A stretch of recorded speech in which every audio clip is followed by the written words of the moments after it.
Ketika saya membaca kitab Ayub pasal 1, ada hal yang klik atau yang sangat berkesan dari sikap Ayub terhadap anak-anaknya.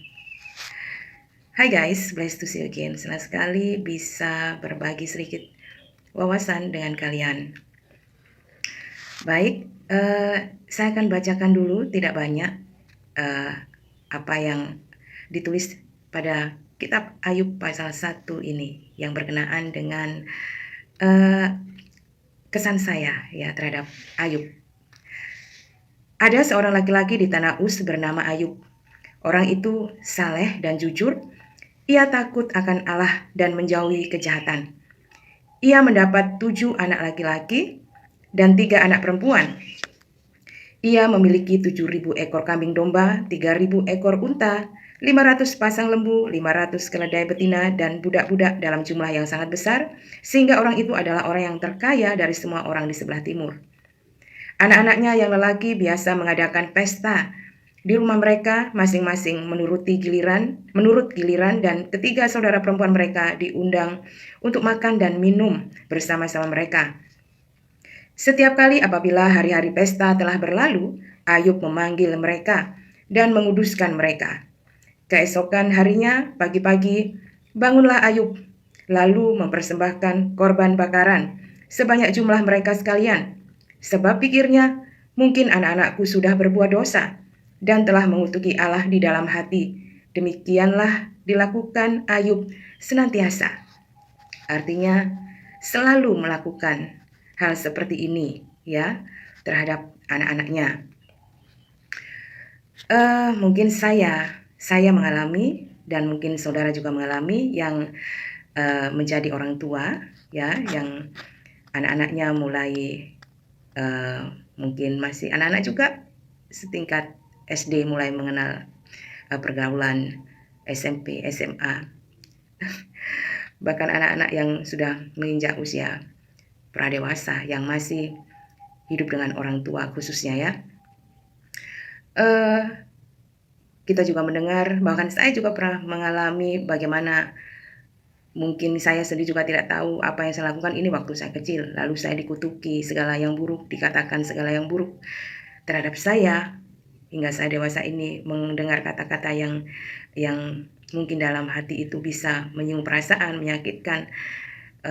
Nah, tapi itu dalam perjalanan hidup kerohanian itu tidak menyakitkan bagi saya. Mungkin sebagai anak-anak waktu itu sangat menyakitkan, tapi bagi saya yang sudah berusia sudah setengah abad, jadi itu bukan sesuatu yang menyakitkan lagi, karena energi Tuhan bekerja di dalam diri saya, energi kasih Allah bekerja dalam diri saya untuk tidak sakit hati. Bahkan bagaimana kasih Tuhan itu bekerja dalam diri saya terhadap orang-orang atau khususnya orang tua saya dan anak-anak saya. Ada anak yang memberontak terhadap orang tua. Orang tua mungkin mengatakan tidak mau dididik, tidak mau mendengarkan nasihat, tidak mau diajak bicara, bahkan orang tua hingga sampai mengutuki anak, menghardik anak, mengancam anak, bahkan terjadi KDRT. Jangan sampai itu terjadi ya saudara-saudara. Anak mulai menyimpang dari aturan, mungkin norma agama, norma sosial. Jadi itulah yang terjadi dalam kehidupan di dunia ini. Dan mari kita jangan semata-mata menyalahkan anak, menghakimi anak ya, karena manusia itu memang lemah ya, kedagingan, mudah terpengaruh ya oleh kehidupan di dunia ini. Dan ingat lagi bahwa dunia ini kan memang ada dalam kuasa si jahat, yaitu iblis dan roh-roh jahat, anak buahnya. Jadi mereka yang tidak terlihat, sedangkan manusia ini memiliki tubuh ya. Jadi mereka, roh-roh jahat ini berusaha memang mempengaruhi anak-anak manusia agar, atau mencobai anak-anak manusia agar jatuh dalam dosa. Jadi satu hal yang orang tua ingat, yang harus membangun kesadaran bahwa sikap dari anak-anak kita itu bukan murni, apalagi orang tua bilang bahwa kami orang tua sudah mengajarkan yang baik, kami ini tentu saja karena orang tua kan lebih lama hidup di dunia ya, lebih punya pengalaman, punya pengetahuan bagaimana harus bisa belajar mendidik anak ya. Jadi anak-anak yang juga tidak hanya tinggal di dalam rumah, bahkan tinggal di dalam rumah pun pergaulan itu, pengetahuan itu bisa diserap dari cellphone ya, dari dunia maya.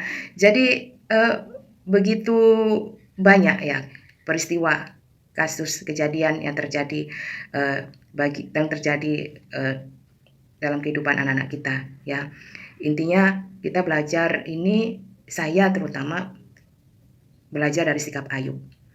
Sebagai orang tua bertanggung jawab, Ayub setelah anak-anaknya yang namanya intinya pesta ya, itu kan pasti tidak luput, pasti ada kekhilafan yang dilakukan ya. Terutama Ayub ini sangat takut anaknya mengutuki Tuhan. Karena kesalahan Ayub yang sangat hormat kepada Tuhan, jangan sampai juga Tuhan marah juga terhadap anak-anaknya. Makanya Ayub sangat bertanggung jawab untuk memohon belas kasihan Tuhan, untuk memohon ampun atas kekhilafan yang mungkin telah diperbuat oleh anak-anaknya ya. Jadi Ayub tidak menghakimi, Ayub tidak menghardik, tapi Ayub mengambil sikap yang mulia, yaitu mendoakan anak-anaknya, tetap mendoakan anak-anaknya untuk dikuduskan oleh Tuhan, untuk dipimpin oleh Tuhan kembali, agar anak-anaknya tidak jatuh dalam dosa dan mengutuki. Jika itu terjadi, kita sebagai orang tua tetap berdoa, jangan mengutuki anak, jangan menghardik anak, jangan sampai mengusir, jangan sampai orang Jawa bilang ngipat-ngipati ya, sipait lidah, jangan sampai terjadi itu, karena iblis akan mengambil alih perkataan yang buruk itu sehingga bisa mengenai anak, lalu yang susah juga orang tua. Jadi tetaplah kita